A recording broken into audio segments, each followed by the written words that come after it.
So today is the day, our program in Besut. So right now we are in Denom Beach. We are doing beach cleaning.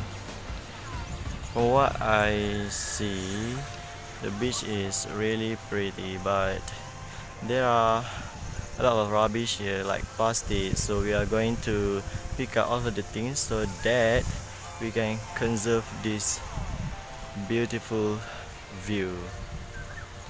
Yes.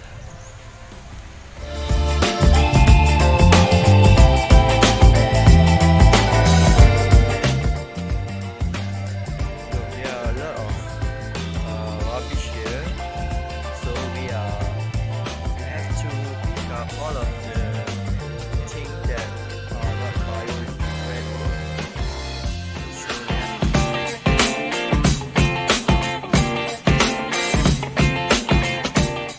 we'll come and pick up everything.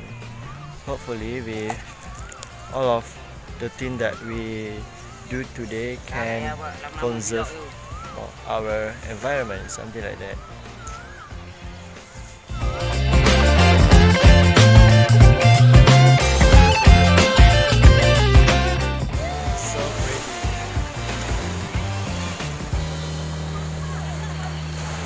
Bye guys.